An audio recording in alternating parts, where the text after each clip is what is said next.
Mark Slane with the United States Krav Maga Association. Today we're talking about those cool military techniques. You know, I'm asked often, do you teach the military Krav? Do you teach the military techniques? And for some reason people think if it's military it must be more lethal, and more lethal must mean better.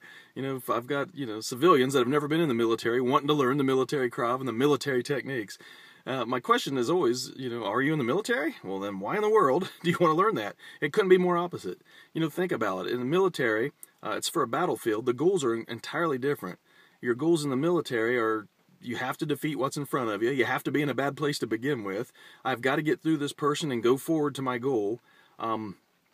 Nothing could be different in the civilian world. In the civilian world, don't go to bad places. The military, they have to. They're ordered to. Don't go to bad places. In the civilian world, the smartest thing to do is run. Run like you're on fire. You're a coward if you do that in the military. You've got goals, you've got objectives. My goal as a civilian is to stay alive. I'm running from danger. I don't care who sees it, who knows it. I am running. We want to do in the civilian world the maximum amount of damage in the minimum amount of time and get the heck out of there. We don't have any goals, anything that we have to get to. We want to keep ourselves safe and our family safe. That's it. In the military, they've got a team to worry about. They've got, everybody they're with has to be doing their part. Nobody can really fall out. And as the individual soldier, in battle, they're carrying a lot of gear, a lot of stuff on them. To teach them the same things that we do civilian unarmed, it would be worthless. They can't manipulate all that, around and do choke defenses, that kind of stuff, when they're carrying an extra 80 pounds of gear.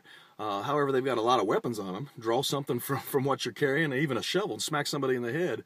So they've got things they can grab to use, which is a smarter thing than doing anything unarmed anyhow.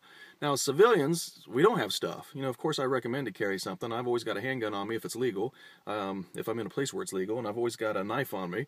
I know Krav, but I know I could easily be outnumbered. There's a lot of tough people out there that would scare me. So again, they've got a team. They've usually got people with them. That's not always, but we assume when we're teaching civilians the opposite. We're by ourselves, and even worse, there's 2 or 3 attackers.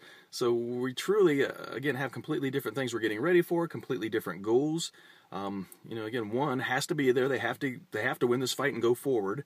It has to usually end in death. This kind of teaching people this stuff will get our students sued. They may have the attitude of, hey, this is military, I'm going to fight, I'm going to kill this guy. And man, yeah, you go to jail for the rest of your life. That's not good training. You can't teach people that. So truly, again, when people are asking you to teach them the military stuff, or do you know the military Krav, ask them why. As a civilian, that is about the opposite of what we want to do.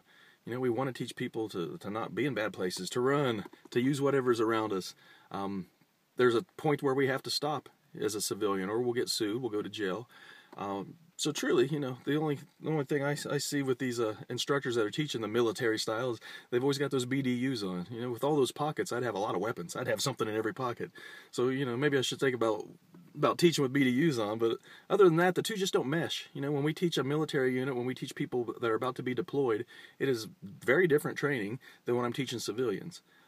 Truly, the smarter is the civilian. Run, don't be there. Escape when you can. We're fighting to escape. And then again, in the military, they're fighting to win, to go forward. Absolutely opposite. So again, don't get enthralled with military techniques and the military Krav Maga. It's just for an entirely different set of people. It's not for us. It's the wrong thoughts, it's the wrong goals, it's the wrong attitudes. If we're going to stay safe on the street, we got to be smart and train for being safe on the street as a civilian. Mark Slane with the USKMA. Be safe.